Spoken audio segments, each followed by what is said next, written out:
A people demand freedom of speech as a compensation for the freedom of thought which they seldom use. Kierkegaard said that, and it's a hammer blow to illusions. You think women are deep? Kierkegaard called the bluff a century ago. You've been taught to assume mystery equals meaning, captions equal consciousness, performance equals personality. It's a scam on your attention, and today you're going to see the wires. Look around your feed. How many mysterious bios have you scrolled past this week? Every one is a fishing hook. Every line about stars, darkness, Nietzsche, scars, that's a baited narrative built to hijack your frame. You think you're evaluating her. In reality, her aesthetic is evaluating you.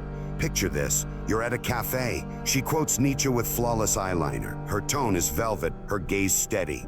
Later you find she's never read him, just captions. The illusion cracks. You see the set pieces, the script, the stage lighting. You start to wonder what else is theater. He didn't wake up to adore the illusion. He woke up to adore the illusion. He woke up to analyze it. He didn't hand over his standards. He sharpened them. Your time, attention, and standards are being hacked. Women who pretend to be deep are running a silent funnel. Your curiosity at the top, your emotional bandwidth at the bottom. This isn't evil. It's automatic. When people sense power and mystery, they'll weaponize it. Mystery sells. Depth demands work. Which one do you think most people will choose? If they project mystery, you project standards. You stop rushing to decode. You slow down and observe. You test actions instead of admiring words. You ask yourself, does this person reveal depth over time or just signal it up front? Well, he didn't drown in her performance. He demanded substance. He didn't pedestalize the caption. He watched the behavior. This is the trick and the counter move. The trick, depth signaling. The counter move, self-respect, patience, standards. You stop buying theater tickets and start living in reality. You will see captions for what they are, bait. You will feel your attention becoming scarce and powerful. And you will walk out of the illusion without anger, without bitterness, but with the calm weight of a man who chooses. Because once you understand this, the mask shatters. You don't hate the mask. You just stop kneeling to it. And that's when the game changes.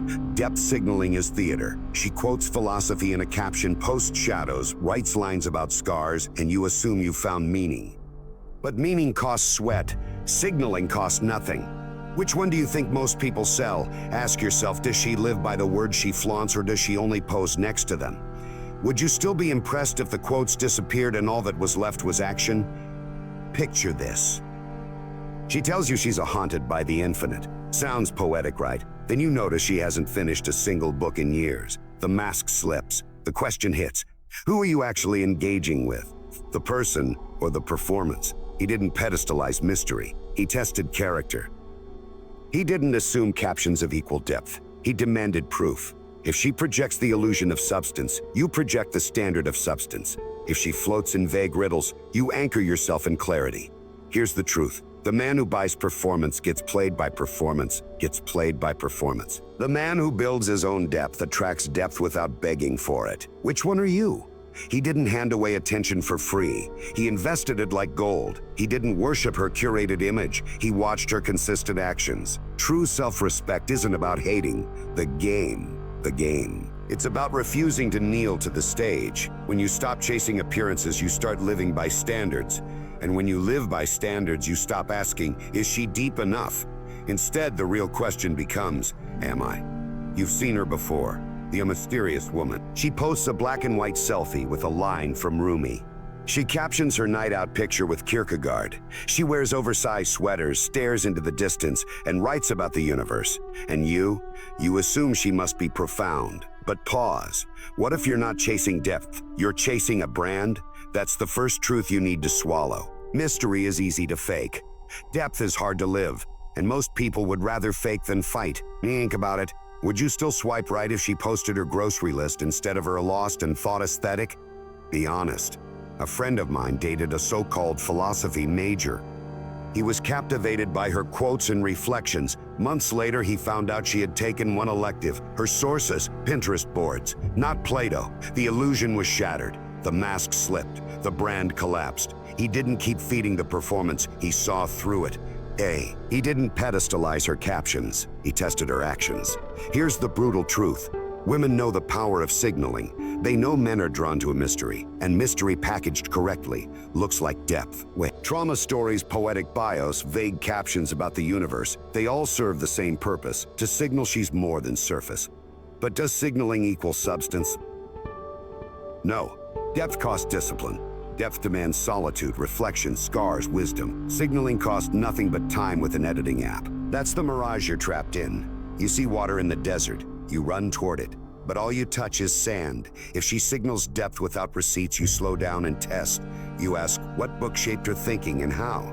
You ask, what principle guides her when no one's watching? You test for consistency, not performance. Rhetorical question, how many times have you confused aesthetic with authenticity? Another, how many hours of your life have you invested in solving riddles that were never real? Here's your first filter, silence. Don't rush to fill in the blanks she leaves. Blank she leaves. Santirses. Don't decode every cryptic post. If her substance matches her signaling, she'll reveal it over time. If it's just branding, silence exposes it. He didn't waste years chasing illusions. He demanded clarity. He didn't drown in curated darkness. He walked toward the light of standards. The depth mirage is powerful because it flatters your hope. You want there to be someone profound behind the mask. But your self-respect means refusing to gamble your time on hope alone. You don't hate the performance. You just refuse to be hypnotized by it. Because once you see the pattern, you can't unsee it. And the next time you come across the mysterious woman, you won't bow. You'll measure, you'll test, and you'll remember mystery is theater, depth is earned, attention decides destiny. Every second you hand out is a vote for someone else's agenda. Scroll once, lose minutes. Scroll daily, lose years. How much of your mind is rented out for free right now? Look at how the deep persona farms you. Quotes, trauma hints, dark selfies, poetic captions. They're not random. They're funnels designed to harvest your gaze. Each post is a net. Each caption is a hook. You think you're exploring her mind. She's measuring your clicks. Picture this. A man deletes TikTok. The first 3 days feel like withdrawal. His thumb twitches, his brain begs for the next hit. By day 7, silence notices him back. He hears his own thoughts again. He sees how much of his life was a stage built by someone else. He didn't drown in noise. He carved silence. He didn't donate attention like charity. He invested it like capital. You keep saying, but what if discipline feels impossible? Here's your answer. Break time into 20-minute wars. No doom scrolling, no passive grazing. Set a timer, focus, reclaim. One war at a time. Win one, then stack. If they flood you with noise, you carve space with silence. You cut notifications. You pull your gaze back into your own hands. You stop chasing every flicker of a mystery and start studying who you become without constant stimulus. Ask yourself, who would you be if your attention wasn't for sale? What could you build if every glance became a deliberate strike instead of a reflex? He didn't admire the trap. He mapped it. He didn't fantasize about freedom. He acted like he was already free. Your attention is not a cheap byproduct. It's the prize. When you stop spraying it everywhere, you become scarce. Scarcity raises your value. Scarcity filters your world. Women who rely on performance lose power when you stop feeding the show. You stop being the audience and start being the director. 20-minute wars sound small, but they're nuclear. Each block is a vote for your sovereignty. Each silence is a weapon. And each deliberate look is a brick in the wall you build between you and manipulation. This isn't about hating women or hating apps. It's about loving your bandwidth more than you love being distracted. You're not punishing anyone. You're protecting yourself. And the more you do, the more obvious the manipulations become. Because attention decides destiny. Everything you withhold is a seed of freedom. Every scroll you skip is a minute of your life returned. And once you feel that power, you won't go back. You'll remember the man who deleted TikTok and met himself on day 7. You'll remember how silence spoke louder than any caption. And you'll understand, attention is not just a resource, it's who you are. Kierkegaard called it the crowd, a faceless mass where individuality dies and performance takes its place. Today, the crowd isn't in the town square, it's in your pocket. It's the Instagram feed. It's the endless scroll of curated lives. And here's the question you can't dodge. Are you dating a self or are you dating an audience? Every man has felt it. She sends a text and it doesn't sound like it's meant for you. It sounds like it's meant for her followers, her fans, her invisible crowd. Her words feel staged, polished, pre-approved, and you feel it in your gut. You're not connecting with her soul. You're consuming her broadcast. Picture this. It's 2 a.m. You're reading Kierkegaard. His words cut. The crowd is untruth. Suddenly it hits you.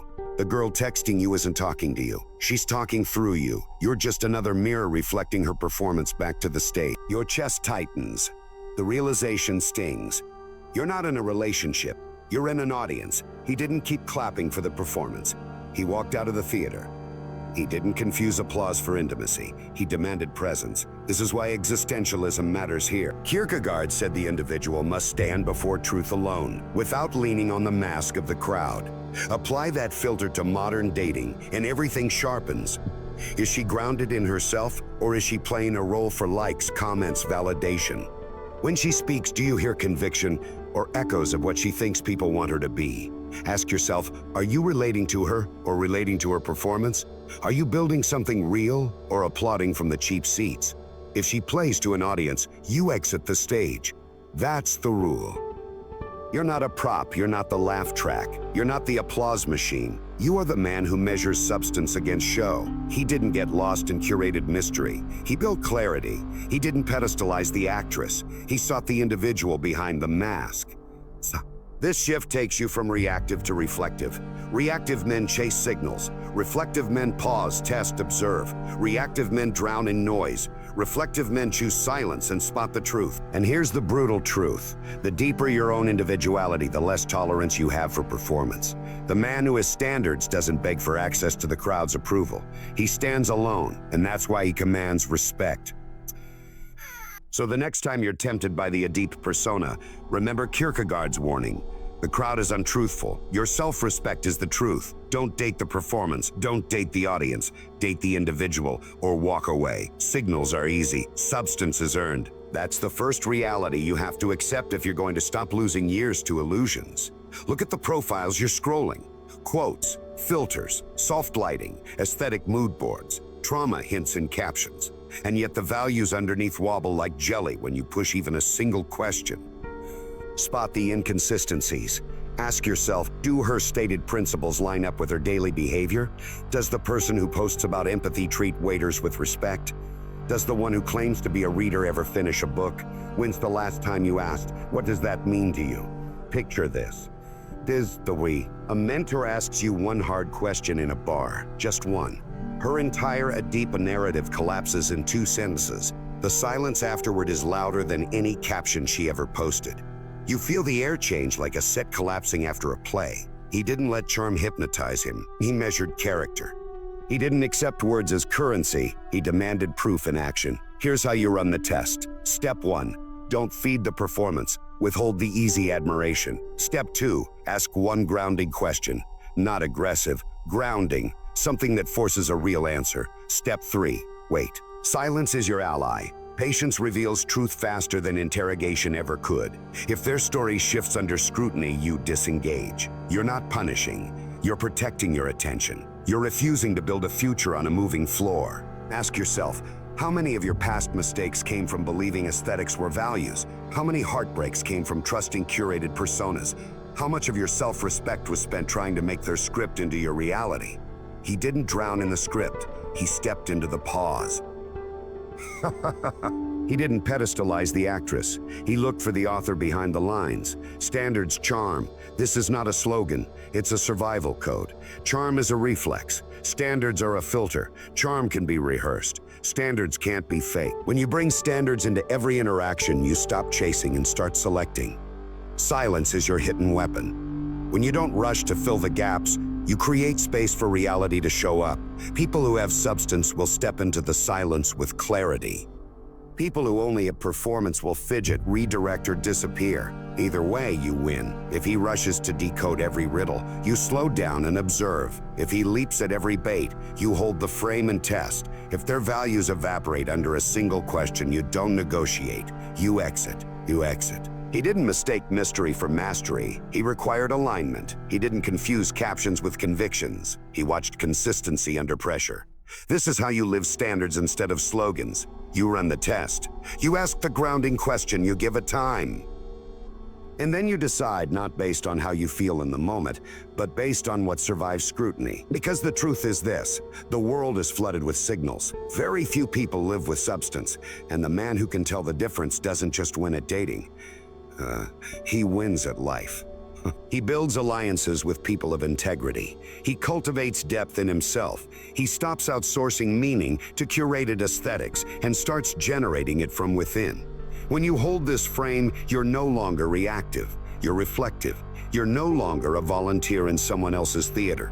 You're the director of your own standards, and you'll notice the shift almost immediately. Less noise, fewer games, more clarity. That's the step-by-step test. It's not glamorous, it's not flashy, but it's bulletproof. Ask the question, wait for the answer, compare words to action. Act on the truth, not the story. If they wobble, you walk. If they align, you invest. Because at the end of the day, signals fade. Substance remains. And the man who respects himself enough to demand substance will never again be fooled by the glitter of a caption or the fog of a curated life. Selectivity is power. Chasing is surrender.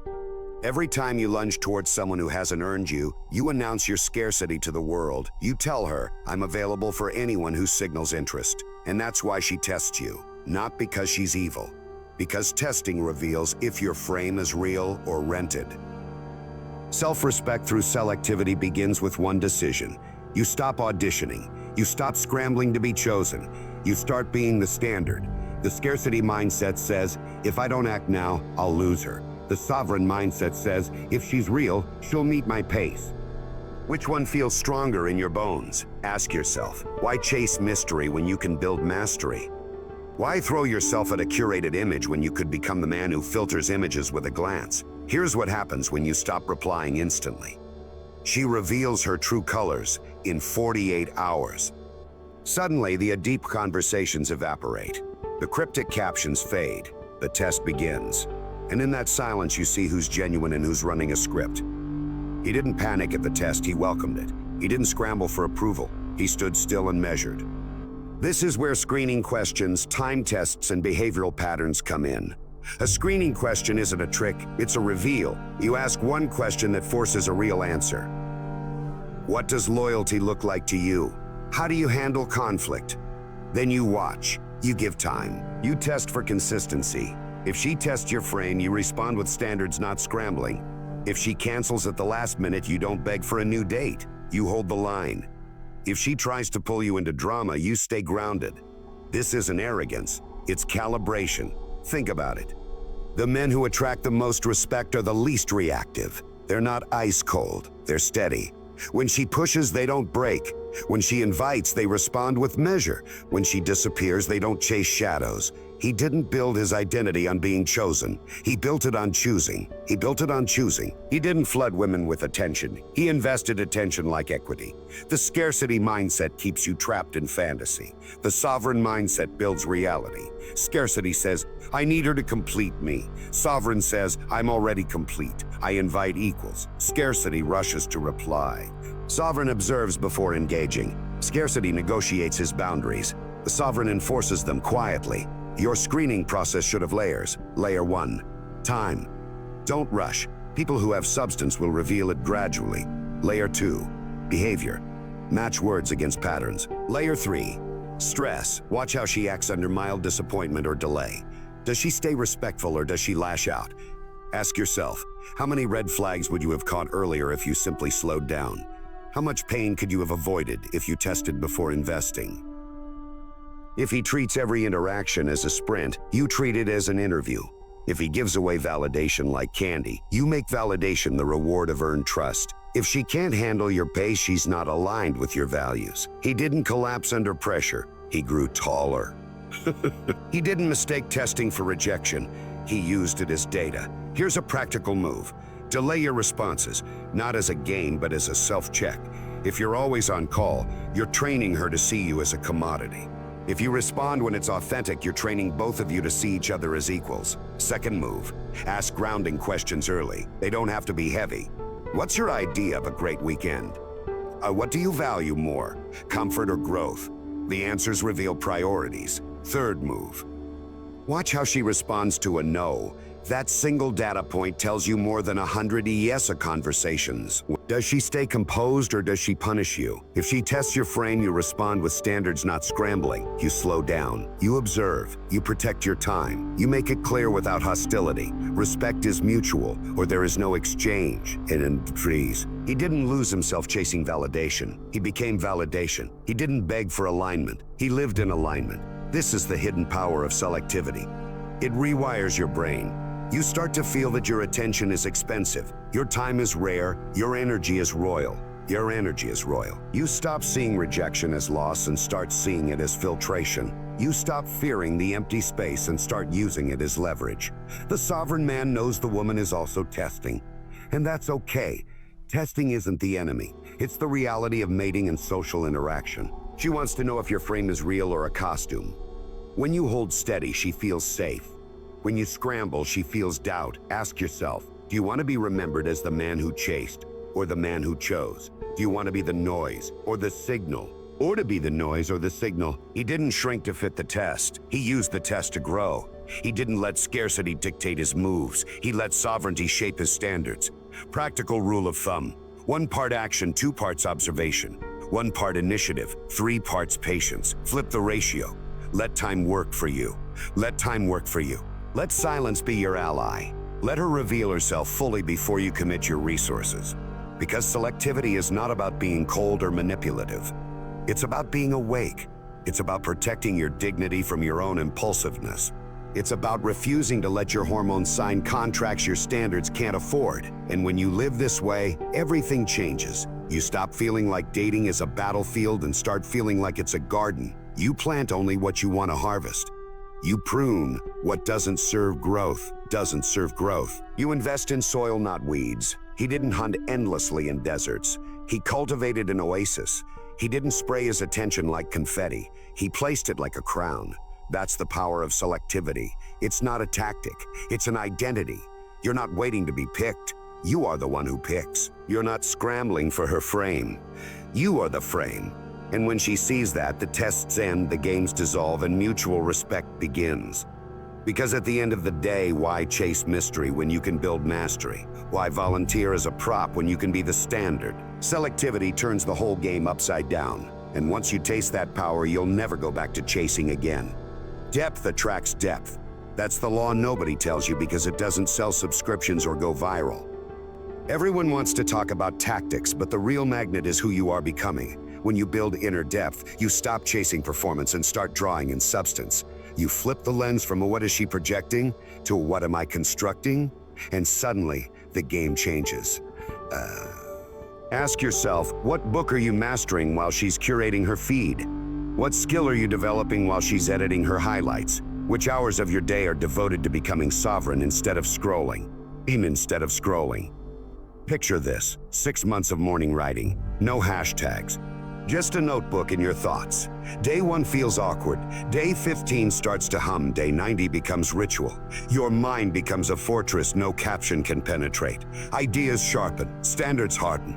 Noise fades. He didn't drown in timelines. He built a spine of routines. He didn't compete for attention. He cultivated concentration. Replacing scrolling with skill building is not punishment. It's leverage. Every minute you're not hypnotized by a feed is a minute invested in yourself. Languages, strength training, public speaking, building a side business, every skill becomes a brick in your foundation. And that foundation does what no tactic can do. It makes you unshakable. If you're bored, you build, not scroll. That's the rule. It's about building a mind and a life that's too dense for manipulation. It's about crafting a personal gravity so strong that only equals stay in orbit. Daily stillness, journaling, skill building, and self-imposed scarcity of distractions create a feedback loop. More focus equals more progress. Because more progress equals more confidence. More confidence equals more calmness in social dynamics. More calmness equals better choices. And that's why depth attracts depth. Not because of magic, because of calibration. If you're bored, you build, not scroll. That mantra will save you from 1,000 wasted hours. It will separate you from men who drift. It will show you who you can become when the noise stops. He didn't look for high-value filters in apps. He became the filter. He didn't search for a partner to give him direction. He built a direction that attracted partners. Because at the end of the day, building inner depth is the quiet rebellion against superficiality. It's the decision to live standards instead of slogans. It's the refusal to be hypnotized by surface and the commitment to forge substance. And once you do, you won't have to chase anyone. You'll be too busy building something they want to join. Timing is power. Engagement without timing is chaos. Detachment without timing is cowardice. You need both calibrated. That's how you stop being another name in her inbox and start being the man who moves on his own schedule. The first skill, spot the 3 tells of performance fatigue. Tell 1, her words get vague, captions get cryptic, tone gets slippery. Tell 2, her availability becomes erratic, designed to keep you chasing. Tell 3, her compliments become bait instead of connection. When you see these tells, don't argue, don't accuse. Just note them like data points. Ask yourself, does she add clarity or confusion? Does she make your life sharper or hazier? Every relationship is either a signal or a fog. Which one are you breathing right now? Picture this, you're on a date. 2 red flags pop up early, small inconsistencies, little digs masked as jokes. You feel the shift in your gut. You decide to leave politely. 2 weeks later, she admits she was playing games to attest you. That's not rejection. That's proof your radar works. He didn't ignore the signs, he acted on them. He didn't stay to salvage chaos, he exited to protect his frame. The 2 invitations, then out of policy is your next weapon. You are invited twice. If she cancels or dodges both, you don't chase. You don't whine. You don't send essays. You exit, not as punishment, as policy. You show by your behavior that your time is valuable. You let her feel the absence of your effort. If engagement feels like theater, you close the curtain. That's the rule. Don't be the audience clapping for a show you didn't buy a ticket for. Rhetorical question. How many hours of your life have you wasted trying to decode mixed signals instead of setting clear standards? Another. How many chances have you given after the pattern was obvious, just because you were afraid to exit? He didn't confuse patience with passivity. He used patience to measure reality. He didn't confuse detachment with coldness. He framed detachment as self-respect. Exiting cleanly is an art. No accusations, no drama, no need to expose the game. Just stop feeding it. A simple thanks for the time I'm heading out is enough. Leave the stage as quietly as you entered. She'll notice the silence louder than any speech. Frame exists as respect, not rejection. Respect for yourself. Respect for the other person's freedom. Respect for time as a finite resource. You're saying, I see what this is, and it's not aligned with my standards. I wish you well. If he begs for clarity after red flags, you choose clarity through action. If he tries to rescue every situation, you save your time. If he treats every exit like a loss, you treat it like a filtration. He didn't cling to the performance hoping for change. He walked with his dignity intact. He didn't turn detachment into punishment. He turned it into policy. Detachment is not a wall, it's a filter. Timing is not a tactic, it's an identity. It's an identity. Together they create a man who is untestable, unhurried, and unashamed to walk away. Practical drill. Next time you feel your stomach tighten from inconsistency, pause. Don't text back for a few hours. See what surfaces. Does she reach out with clarity or more fog? Your pause is not a manipulation. It's a measure. Another drill. Write down your non-negotiables. The 3 behaviors that trigger an exit. Stick to them. No explanations needed. Standards are clearer than speeches. Ask yourself, if you stopped rescuing every shaky dynamic today, how much time and energy would you get back? How much focus would you recover for your own projects? If she tests your frame, you respond with standards, not scrambling. That is the heartbeat of timing and detachment. Standards are the frame. Scrambling is the brake. When she feels the frame hold steady, she knows you're real. When she feels you scramble, she knows you're performing. He didn't apologize for having boundaries. He embodied them. He didn't weaponize silence. He used it as a signal. Timing also means knowing when to lean in. Not every test is manipulation. Some tests are unconscious checks for safety. If she's genuine and you're grounded, your steadiness draws her closer. If she's playing games and you're grounded, your steadiness ends the game. Either way, you win. This is the discipline most men lack. They treat every red flag as a challenge to overcome. You treat red flags as data to navigate. They treat detachment as fear. You treat detachment as clarity. He didn't try to outplay the game. He left the arena. He didn't see leaving as weakness, he saw it as leadership. When you master timing and detachment, you move from reactive to selective. You're no longer pulled by curiosity or scarcity. You're guided by standards and self-respect. And ironically, this makes you more attractive to people of substance, because they can sense you're not trapped. Because at the end of the day, timing plus detachment equals freedom. Freedom to engage when it's real. Freedom to exit when it's false. Freedom to protect your time, your energy, and your frame. And that freedom turns you from an extra in someone else's play into the author of your own life. Swipe culture is stage culture. Every profile is a stage, every bio a script, every photo a costume change. You're not seeing intimacy. You're seeing a public performance optimized for swipes. A deep bio is not real depth. It's a trailer for a movie that doesn't exist. Would she write the same caption if no one could like it? Would she still pose that way if the algorithm didn't reward it? Digital arenas magnify illusions. Curated playlists, curated trauma stories, curated awkward details. Each is a hook, and every hook pulls at your attention, pulling you away from your own standards. So, but your self-respect begins with recognizing the stage lights before they blind you. He didn't confuse the stage for the person. He looked for the individual behind the curtain. He didn't pedestalize a bio. He tested reality offline. Here's the brutal truth. Dating apps are not evil, but they're engineered to make you forget your filters. Swipe, match, chat, repeat. Each loop trains you to respond to signals rather than substance. And the longer you stay, the more your own standards erode. Ask yourself, if you muted every notification for a week, who would you actually miss? If you deleted the app for a month, how many e-connections would survive? Picture this. You limit apps to 10 minutes a day. At first it feels like withdrawal, thumb twitching, mind craving the next flick. Then a strange thing happens. Conversations deepen offline. You see faces instead of avatars. You hear voices instead of dings. The silence feels like oxygen. He didn't drown in the feed. He carved out a filter. He didn't treat apps as a playground. He treated them as a sieve. Here's your digital detox plan. Step 1. Cut your usage time in half. Step 2. Turn off all non-essential notifications. Step 3. Enforce a hard boundary. No apps before your morning routine, no apps after your evening routine. Treat apps as a tool, not a habitat. If it can't survive offline, it's not real. That's the rule. Texting is not dating. Swiping is not intimacy. Deep bios are not philosophy. If someone is serious, they'll cross the bridge into real life. If they can't, your silence will expose the truth. Ask yourself again.